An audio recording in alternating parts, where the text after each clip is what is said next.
Hola a todos y bienvenidos otra vez a mis clases Hispano Calva su Elisa. Bienvenidos. Vamos a estudiar. Ir šiandien aš norėčiau su jumis pakalbėti ir kad jūs susipažintumėte su sudurtiniais žodžiais. Taip, sudurtiniai žodžiai ispanų kalboje irgi yra ir pakankamai daug. Ir šiandien jūs susipažinsite su kai kuriais iš jų. Taip pat aš jums rodysiu, iš kokių dviejų žodžių jie yra sudaryti. Taigi, podemos empezar. Y la primera palabra, pirmas žodis, kurį tikrai visi žino, tai yra cumpleaños, gimtadienis.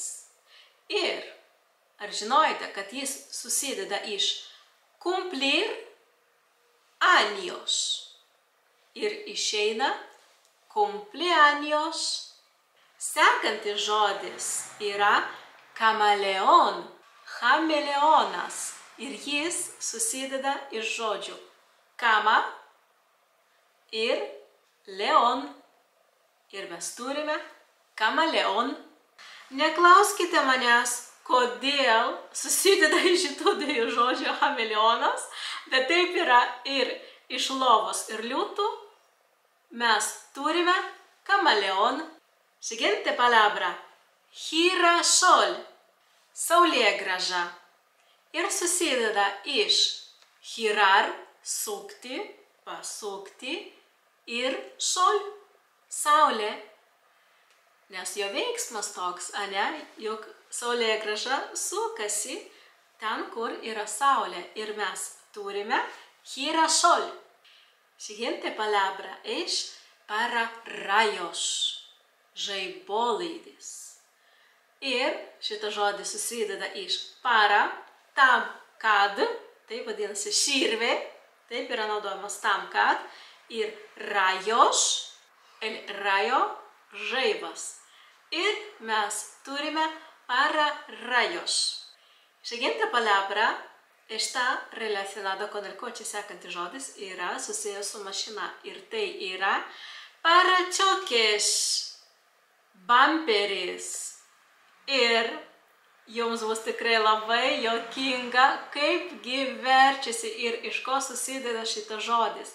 Taigi, parachoques susideda iš para, taip, para, tam, kad vėl nauda, taip, kam mes naudojame tą daiktą para, ir choques susidūrimai. Ir mes turime bumperį, jis yra skirtas susidūrimams.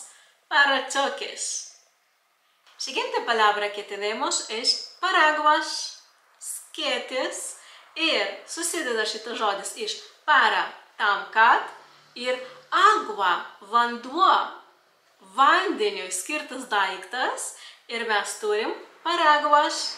Sekantis žodis yra telaraña, voratinklis. Ir šitas žodis susideda iš tela, medžiaga, ir araña, voras. Vadinasi, voras padaro medžiagą. Žinoma, yra medžiaga, juk musės ten guli ir nekrenta. Bet nekalbėkime apie tai. Ir mes turime telaraña. Sekantis žodis yra lavavajillas. Tikrai labai sunkus visiems mano mokiniams ištarti. Taigi tariame dar kartą lavavajillas. Ir čia yra indaplovė. Ir šitas žodis susideda iš lavar, plauti, vajilla, indai. Bet mes taip pat turime dar ir sinonimą šitam žodžiui. Ir tas sinonimas yra daug lengvesnis, ir tai yra lavaplatos. Ir vėl susideda iš lavar, plauti, ir platos, indai. Jūs turite du žodžius sudurtinius, kurie reiškia tą patį. Galite išsirinkti savo vieną, kuris jums yra lengvesnis.